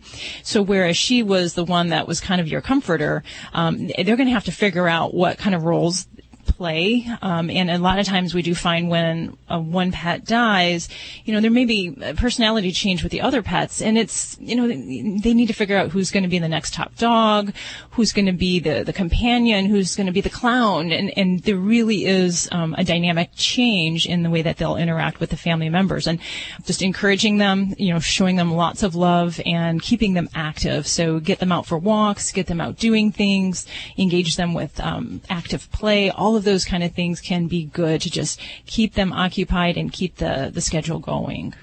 Is it just me, or does it seem like our pets are not lasting as long as they used to? I could remember growing up and we'd had dogs for 14, 15 years, and now it's like, they don't last almost but 10 years now. Well, I think actually I knew the opposite thing in my veterinary practice, that I find that animals are living longer into some extraordinary lifespans that I didn't see before. So I don't know if that's just bad luck on your part, is that you're seeing some of that. But in general, I have, in I'd say the last 10 years, I've seen more dogs that are up around 15 to 18 years of age. And to me, that's extraordinary. For some breeds, and schnauzers, when we're talking about living 12 years to 15 years is really good. 17, 18 is extraordinary. So it's not the norm for these little guys to live in good health in those years. And I think that's also part of it. Maybe 20, 30 years ago, dogs could live a long time, but we didn't have a lot of awareness with disease, so we might not have been really adequately treating their pain, their comfort.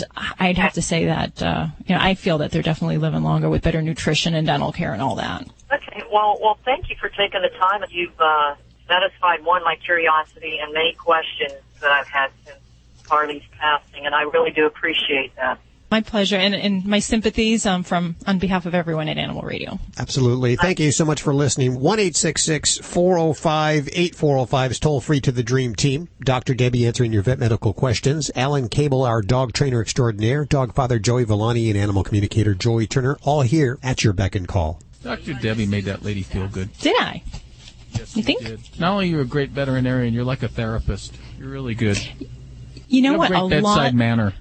A lot of what I do as a veterinarian, it's about the relationship between pets. So sometimes it's just understanding what your pet is telling you, and this is your skill, Alan. So you read the body language and all that. Sometimes I have to read. You have everything though. You have the total package. If most vets had what you had, whereas you've got the medical knowledge, but you also understand the dog behavior. What a great combination! I kind of wish you were my vet. Oh. What's the first concert you ever went to? What, are you trying to access one of her accounts or something like that? Isn't that like one of those questions that you... No, I'm just curious because my daughter went to her first concert, so I was like just thinking of that. You know what? I'm going to tell you. You're going to laugh. It's really funny. My first conference... Wait. Let's... Oh, okay. Go ahead. What? I was going to guess. I didn't think it would be... You were going to say Peter, Paul, and Mary? Peter, Paul, and Mary was my first concert, yeah. Wow. Get out of here. Yeah. It was a date. His parents had tickets and they couldn't use them, so that was what we went to. I'll bet you like 90% of the people that are listening don't know who they are. I know. It was a great concert. And I think I've only gone to probably 5 concerts in my life, so I'm not a real big live music fan. I'd rather turn the radio on. I can't see paying money. Wasn't there a big hit, Puff the Magic Dragon? Yeah. Yeah. Lived by the sea. Honolulu, yes. Which is Puff the Magic Dragon, live by the sea, and frolic something in a land called Honolulu. Yeah, let's stick to radio. We don't sing very well. I think this is... Yeah, we just lost a bunch of listeners, I'm sure. Sorry about that. Yeah, we apologize. If I was at a Peter, Paul, and Mary concert and a flea bit me, would I feel it? Alan, I'm going to just shove your head in a bowl of water. While Debbie is shoving Alan's head in a bowl of, which was the fish bowl until the fish died. I can't take care of fish, but while that's going on, I'll tell you that you can get her books, Yorkshire Terriers, Shih Tzus, Pugs, and Mini Schnauzers, How to Be Your Dog's Best Friend. If you have one of those 4 animals, or you're thinking of getting one of those 4 breeds of dogs, you'll want to check out this book first. It's on Kindle. We have a link to it from animalradio.com. I consider it like an owner's manual. Yes, absolutely. Don't you just hate paying for things you don't need? Man, I do. And that's why I'm here to tell you about PennyBackup.com. We all know about those big companies that allow us to back up computer files and data to a safe place on the web, and that's great. But what makes me crazy is that they make me pay for gigabytes of storage that I don't need. PennyBackup.com is here to the rescue with the same features, the same data protection, the same services, but you pay only 8.9 cents for every gigabyte used. Heck, that's less than a dime per gigabyte. PennyBackup.com continually backs up your data and files, and if your computer gets stepped on by an elephant or your hard drive crashes, you'll be able to download all of your important data to a new computer immediately. And PennyBackup.com is as safe as the other guys. It just costs a lot less at 8.9 cents per gigabyte. Want more proof? Go to PennyBackup.com for a free 30-day trial and see for yourself. See how much money you'll save for no loss of service or security. It's PennyBackup.com. This is a referral service. Calls will be routed to an independent referral insurance agency. Do you know the #1 cause of bankruptcy? No, it's not losing your job or running up credit card debt. It's not even divorce. It's medical costs. If you and your family don't have health insurance, just one serious illness or accident could be financially devastating. But now there's good news, really good news. A health insurance hotline has been established to provide health insurance for all Americans, even uninsured Americans with pre-existing conditions. Now anyone can get health insurance even if you have a pre-existing medical condition. I repeat, now anyone can get health insurance coverage. Call now for a free no-obligation quote on affordable health plans available to you. Again, this is a free hotline for anyone, even if you have pre-existing conditions. Protect you and your family from sudden unexpected medical costs. Call the free health insurance hotline right now at 1-800-838-5562. That's 1-800-838-5562. Call 1-800-838-5562. This is an Animal Radio News Update brought to you by Doctors Foster and Smith Pet Supplies, with thousands of quality products at low prices every day, so you save on every order. Visit fosterandsmith.com. I'm Stacy Cohen for Animal Radio. Well, you know how pets relieve stress. They have therapy dogs that go into hospitals. There's a new cafe in Paris. They're offering people a dose of stress relief with their coffee and croissants. It's called the Cat Cafe. They've got a dozen resident cats that provide what could be called purr therapy. The manager there says a cat's purring has been shown to help relieve arthritis, rheumatism, and lower blood pressure as well as heart rate. The cafe is meant to appeal to Paris residents who can't have pets in their small apartments. Seems the whole concept is a hit because so many people showed up for their recent opening. About 300 people had to be turned away. Well, don't expect to see Patrick the gorilla on a psychologist's couch, but the Dallas Zoo is getting him therapy. This gorilla is a sexist gorilla. He's being shipped off to Riverbank Zoo and Gardens in South Carolina. They specialize in working with gorillas who have behavioral problems. Patrick does not get along with female gorillas. He's sexist. He bites them or tries to fight every single one of them that he's met. Maybe he just hasn't met the right gorilla yet. The zoo is going to have a going away party for the 430-pound gorilla. Something about that's weird, huh?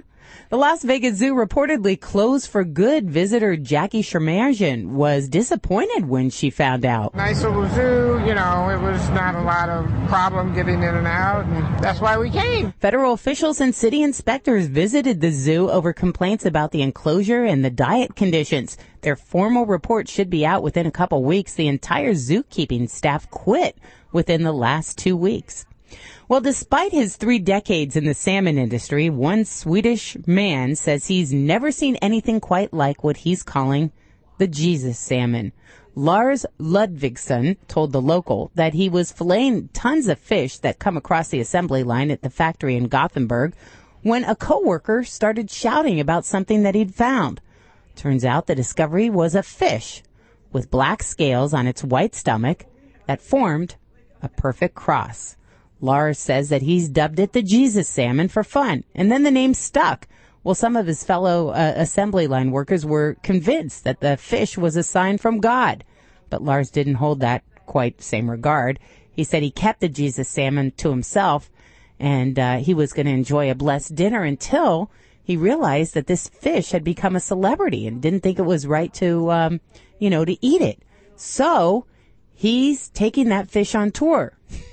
And I hope that he wraps that fish in paper and ice because people are going to pray that he never brought it around if it's sitting out in the hot sun all day. I'm Stacy Cohen. Get more animal breaking news at animalradio.com. This has been an Animal Radio News Update brought to you by Doctors Foster and Smith Pet Supplies. Visit fosterandsmith.com for pet supplies selected by veterinarians with 100% satisfaction guaranteed. Doctors Foster and Smith, your trusted source for quality, affordable pet supplies. Veterinarian owned with veterinary expertise behind every product. Doctors Foster and Smith has thousands of name brand pet products, including pet medications, all with a 100% satisfaction guarantee. Low prices every day so you save on every order with free shipping on orders $49 or more. Fast service delivered right to your door. Shop online at fosterandsmith.com because your pet's health and happiness come first. Come on, sweetie, jump to Dad. I'm not sure, Daddy. The water's cool. There are moments in life that cause us to hesitate. Jump right here. Okay. Here I come. I got you. Good job. I did it. That was fun. But once we take action, we're really glad that we did. If you're thinking about selling your home, don't hesitate. Interest rates are low and buyers are in the market. Every market's different. Call a Realtor today and visit Realtor.com. Realtors are members of the National Association of Realtors. Ladies, are any of these symptoms familiar? Hot flashes, sleeplessness, irritability? How about low libido or weight gain? If you're a woman over 40 experiencing any of these symptoms, you probably have hormonal imbalance. And until you balance your hormones, it can be practically impossible to get relief from these problems. But you're in luck, because Amberen can help you balance hormones and relieve your hot flashes, sleeplessness, irritability, and other symptoms of menopause. And now you can finally lose weight. Yes, even that stubborn body fat with Amberen Weight Loss, a powerful new product that will help you get the results you want. so you can finally lose the weight and all those other awful menopause symptoms. Call now and ask how you can get your free sample of Amberen weight loss. Just call 1-800-220-9269. This is a limited time offer, so don't wait. Call Amberen right now, 1-800-220-9269. That's 1-800-220-9269. 1-800-220-9269. This is Animal Radio, baby. So this is weird. I got a solicitation from Petco in the mail. Congratulations on bringing home a pet ferret from Petco. Oh, I didn't know you got a ferret. I didn't. They just sent this out. And you know what's even weirder is in California, of course, ferrets are illegal. So they're sort of, sending something. It says it right on the outside of the envelope, too. Like, if I did bring home a ferret, they would have just ratted to the world. I could be arrested just simply from this flyer. Yeah, and maybe they were setting you up. That could be. They wanted to make sure you didn't have a ferret, that you didn't go back and say, okay, thank you very much, and all of a sudden the police be knocking on your door. Try to prove that you don't have a ferret, like the guy who was, the government says he's dead and he's not dead. That's not a ferret in my pocket. Okay. What? I think you're holding out on us, Al. You've got a ferret somewhere in the studio. I do have a ferret somewhere in my studio. Why are ferrets illegal? Why are they? You know what? It's an old rule that they used to bring in diseases. We're talking about 100 years ago, and it's just something that was never updated, and they've just kept it on the books. People have been trying for years to get the ban lifted. Why in such a liberal state like California? I know. I mean, we have gay marriage, we have all kinds of stuff. I think there might be New York. I don't know. There's very few states that ban ferrets, and I know California is one of them. Every once in a while, we'll hear from a trucker who has a ferret as a pet. And they have a hard time when they cross those state lines. Yeah, they have to keep. Really? They have to keep so it you can't... hush. Yes, you can't transport a ferret into California. So. Really? Yes. Yeah, just learning so much. Crazy stuff. Hey, you know what? This book just came across my desk. It's I just started it. Actually, Judy has been reading it for the last week. I read it. It's called hilarious. Barking Blondes: How Two Bitches Taught Two Bitches to Survive Without Men. Where are we calling? The UK? Is that correct? We have Jo Good and Anna Webb. Hey, ladies, how you doing? Hello. Can I just say, we do allow ferrets in London. You do? We do. In fact, I think they're the fourth most popular pet at the moment. Yes, Molly, in the UK. Okay, so which one, who's who? That's Anna. That's Anna? Hey, Anna has Molly.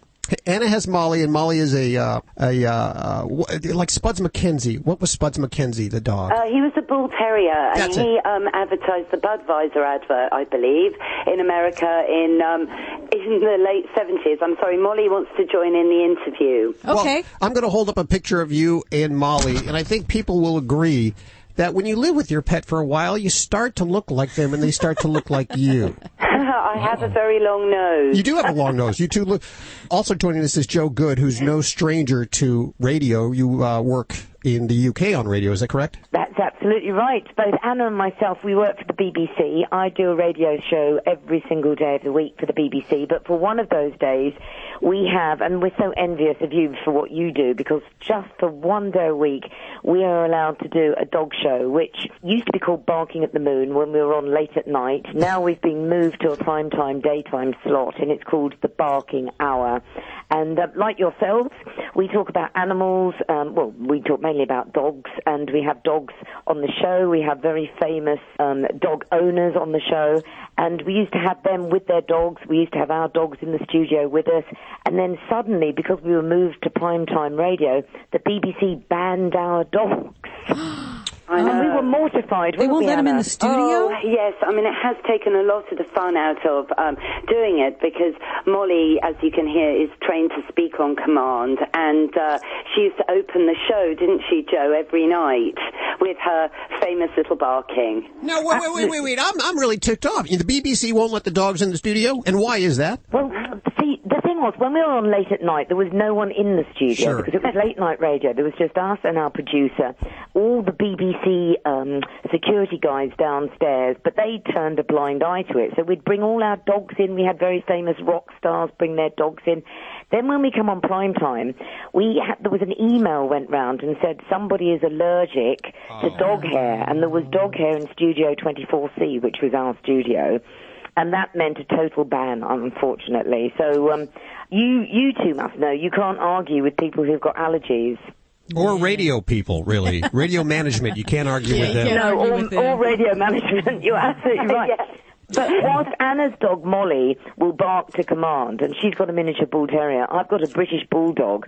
And the funniest thing is, my bulldog's concentration span is like that of a gnat. So she would snore all the way through the show. And the listeners just waited to hear Matilda snore. Now, how did you two meet? We met.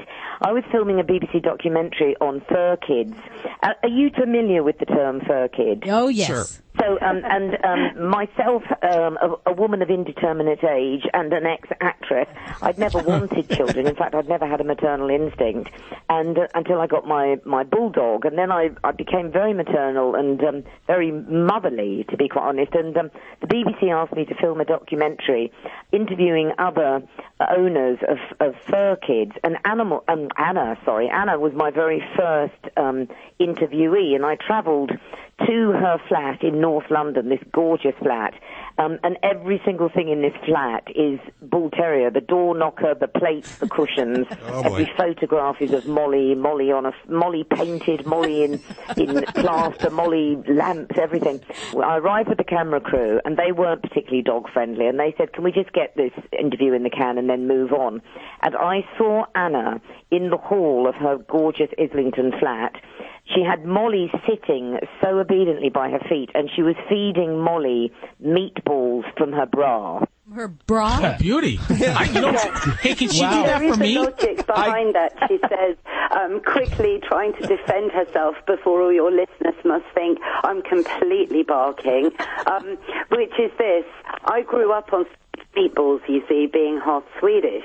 And they're not only, as you'll appreciate, a very good, tasty, meaty snack for a dog, but the bra, we're very lucky as women to be able to wear one, really, because it's such a super receptacle in what I think exactly the right position for when you're competing with your dog in the show ring. And Moles and I, over the years, have done everything from obedience to showing at crufts. And what could be better for that than hiding a Swedish meatball in your bra? I tell you, that's where my husband looks. That's exactly. You see, that's the main eye line, isn't it? Exactly. That's a great place, Joey. You should think about hiding some meatballs in your bra. I'm just saying. You know what? I do. That's genius right there. I'll tell you, though, depending on your cup size, that could be a full meal. It really could be. Yeah, exactly. It is very strange, though. I mean, I'm so used to Anna doing this now, but we're on a weekly television show over here. And the thing about these meatballs is they have a high fat content, and there'll be suddenly this sort of greasy splodge on one of Anna's amazing designer T-shirts. And only I know what's happening there. Yes, there's nothing else happening. Well, it could be that or raw green tripe. I understand, Anna, you're a big fan of. Oh, I'm passionate about raw green tripe. I mean, as many of your listeners... Oh, my God, you're going to have to butt in, because if you don't stop her, she'll go on for hours. Well, it's just a great food, you know. It's terribly underestimated. It is, you know, the elixir for dogs. It has all the right nutrients in the right proportions for a dog, and particularly for Molly, because she is a miniature bull terrier. They are prone to kidney disease, as are many pedigrees, but particularly the mini bulls. So tripe is low in phosphorus and it's low in fat, but very high in all the right omegas. But it does smell, Anna. You must admit it does smell. But it's kind of a smell that you get used to. Well, you get used to it. Visitors don't get used to it. I mean, it literally does stink, this stuff. Hang on, I have to tell you now. Are you saying my flat smells? No, but Anna will eat what she feeds Molly. No, apart from raw green tripe. Can we take a break? What we're going to do, we're going to take a quick break. And, you're going to go lie down in a dark room. Yeah. Yes, and we'll be back with Jo Good and Anna Webb right here on Animal Radio. Stick around. It's Animal Radio, and we are back with the British Barking Blondes, Jo Good and Anna Webb, talking about trying ourselves what we feed our dogs. I will, as Jo says, eat dog biscuits, and I always screen them. You know, we always buy dog biscuits, don't we, Jo, that are, you know, organic with human-grade ingredients, and some of the ingredients is really lovely, like fine mature cheddar cheese, for example, or some peanut butter. And I always think dog biscuits are almost better for you, well, they are better for you than human biscuits. But now let's just tell everybody what you do feed Molly, because Anna will pay a fortune to feed Molly with royal jelly, and this is the jelly. This isn't the capsule stuff. This is the jelly that's thrown into Anna's house that Anna can't even afford for herself, and she will feed it to Molly. Well, she does have royal jelly. She has half a teaspoon, actually, before we go to sleep. The latest addition to Molly's supplements is actually from having read an American article in Dogs Naturally magazine by an American homeopath that recommended actually introducing raw colostrum into the diet to actually boost the efficiency of homeopathy, where homeopathy might not be working as well as you would like it to do. So this article absolutely fascinated me, and I spent some time on a Saturday evenings, my life is like this, looking for raw unprocessed colostrum. Because we don't have boyfriends. This is what we do. We've lost our boyfriends. So anyway, I found this colostrum anyway in Switzerland, and I'm really, chuffed to say it's working miracles.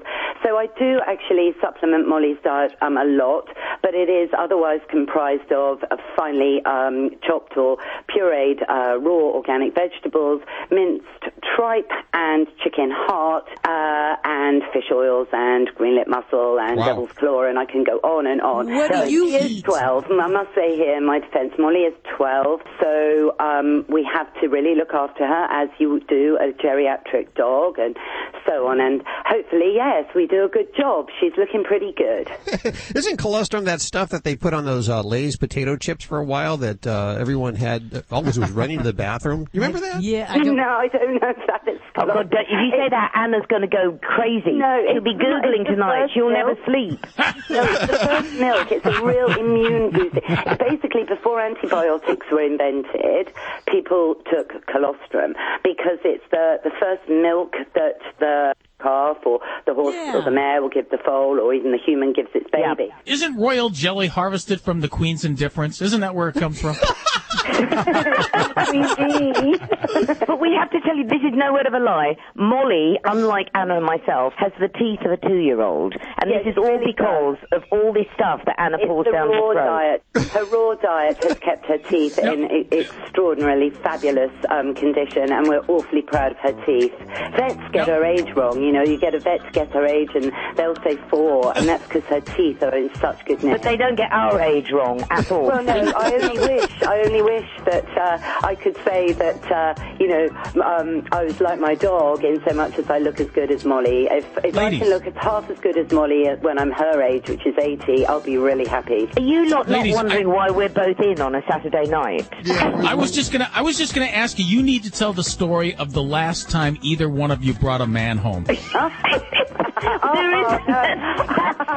you know, in all seriousness, Anna, I can't remember. Can you? Well, I can actually, and I put Molly in the lounge. Oh, this is so embarrassing. I can't really say. Anyway, I don't know if you could tell this. This is a family radio. Can we take a break? What we're going to do, we're going to take a quick break. We'll be back with Jo Good and Anna Webb right here on Animal Radio.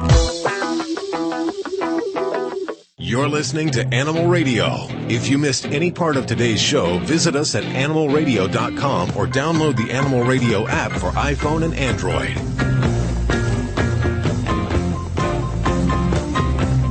It's Animal Radio, celebrating our connection with our pets, toll-free, 1-866-405-8405. Dr. Debbie here, dog trainer Alan Cable, Dogfather Joey Villani, and animal communicator Joey Turner, and we're visiting with... What do they call that when there's somebody just exactly like you across somewhere in the world? Dingle, finger, there's something a funny like that? word. Doppelganger. Doppelganger, something like that. Something like that. These ladies do a radio show about dogs in the UK. Jo Good and Anna Webb are joining us. They have a great new book called Barking Blondes, How Two Bitches Taught Two Bitches to Survive Without Men. And we're just about to find out the story about... Yeah, I have a question about the men. I think it was Anna. You had a boyfriend, and I don't remember what you called him. Well, in the book, he was known, actually, quite appropriately as Why Bother? As that was what you called him? About a 4-year relationship, that's basically what I ended deciding, quite frankly, why bother? So that was his nickname.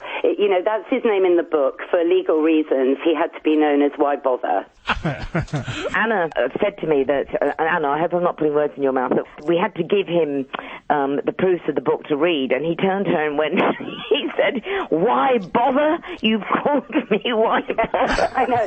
It was a very awkward moment. I'm sure these guys have been called worse things. Absolutely. But I mean, the thing about why bother is he just didn't get it, did he, Anna? Because it was either him or the dog, really. Yeah, exactly. That is, in a nutshell, what happened. We grew apart as I threw myself more and more back into the world of dogs with Molly as a tiny pup. And I was having so much fun doing dog training, dog shows, you name it, making new friends, that basically I just didn't want to go out and socialize anymore with him. And so in the end, it was really, why bother when I can have much more fun with my dog? I think we've all found that out, that we can have more fun with our animals. And you know what? I used to be criticized many, many years ago because I wouldn't get sad when my Uncle Louie passed away, but when my pet passed away, I was thrown into a frenzy for weeks on end. So I didn't mean to bring you down there, but I mean, we love these animals. Absolutely true. Listen, Anna's already booked a grave for Molly in Paris, because in Paris is this designated graveyard, which again is in our book, and we went to visit it. It's where Rin Tin Tin is buried. Yes. And Anna was, I was moved, but Anna was literally sobbing on the grave of Rin Tin Tin. I've always admired Rin Tin Tin, and Susan. But you've never met Rin Tin Tin, Anna. I mean, it was no, I know, because he died. He actually did die before I was born. I know. But the fact you were so upset. And I mean, okay. I thought he was he symbolised, he symbolised so much.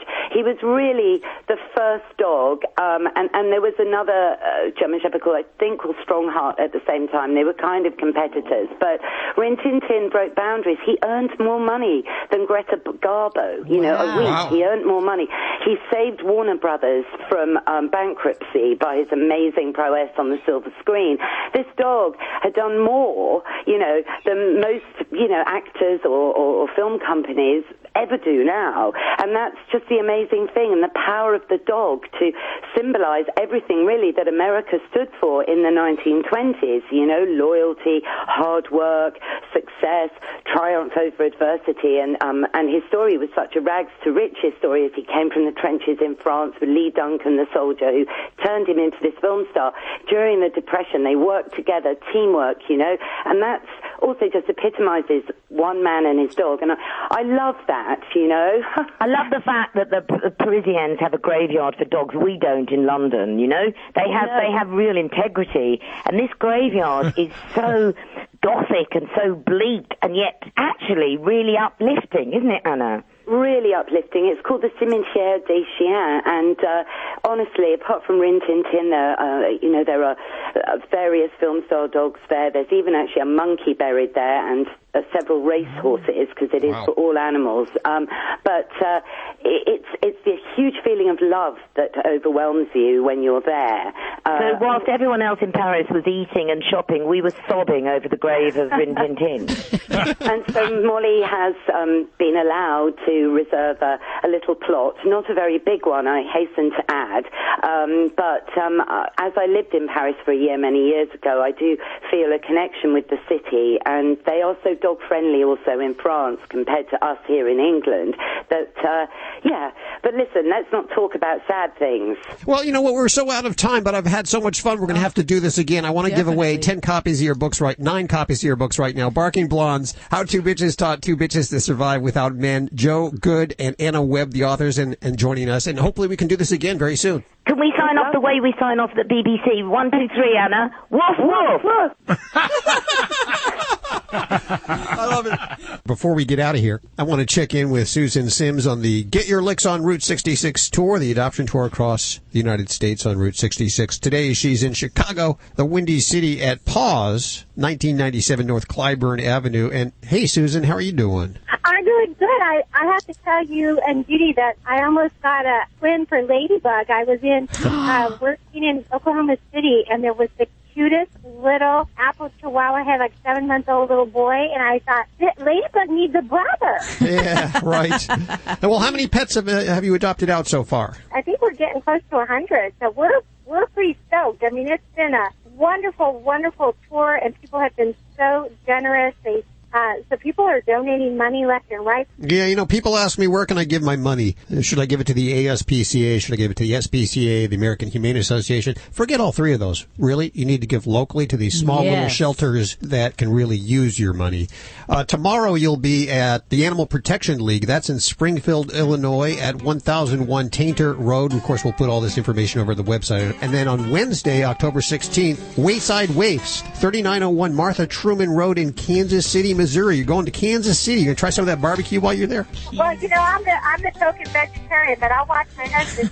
You're doing great work, Susan. Thank you so much. Of course, learn more at phytofriendly.com, and we've linked to all this information over at animalradio.com. Before we go, I want to thank Phil and Jenn from Rent a Chicken for coming on the show, and of course to Anna Webb and Jo Good, the Barking Blondes. We had so much fun. We'll get them back on the show again. Your new BFFs. They are my new BFFs. Although they don't like guys. Remember? Yes, they like guys. They do like guys. Yeah. So. They can't find one that loves pets and dogs as much as they do. But there's some guy out there that's crazy like that. There certainly is. I wanted to mention this, all XM listeners. Listen up. Now is the time to download the Animal Radio app for iPhone and Android. It's a free download. You can continue listening to Animal Radio and asking your questions from the Animal Radio app. Have a great week. Bye-bye. Bye. Bye. Have a good weekend. This is Animal Radio Network.